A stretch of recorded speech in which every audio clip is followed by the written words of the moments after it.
Hey folks, it's Joe here with another stint at the Gamer's Companion to Music. Today we're going to go over the 1980 classic Adventure for the Atari 2600 and the lack of music or much sound at all in the entire game.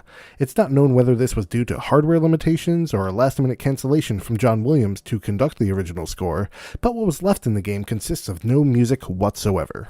So what does a lack of music actually look like? Well, there are many types of musical notation to let the musician know that they can sit back and pull out their phone for a couple minutes while the rest of the orchestra does their thing. The first is the classic fermata, which represents an unspecified length of any given note or rest. In the case of Adventure, that length lasts until you turn off the game.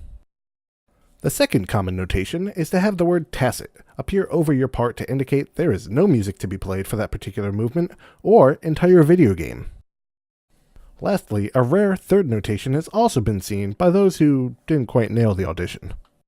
While music is absent from the game, sound itself is far from it. Adventure uses 4 short but incredibly distinct sound cues to assist the player in their journey, transcending from merely a visual medium to a dynamic, multi-sense experience.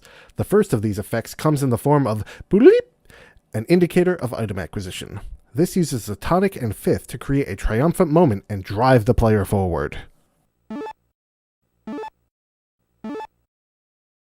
The second is the Dragon's Roar, a mash of indistinguishable static to convey a sense of danger and foreboding, making sure the player knows to stay away.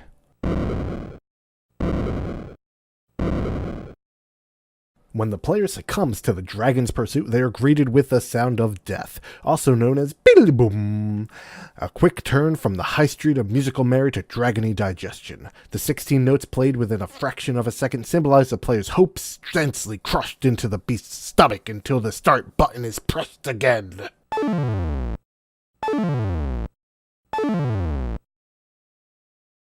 Lastly, the player returns to their castle victorious and is met with a victory cheer in the form of chromatic fifths until the player loses their ability to hear the sounds and feel the weight and consequences of their actions. As the clip is slowed, a clear static beat emerges and all but proves hardware was not the fault for the lack of music in Adventure, but the pure greed and corruption of big orchestra.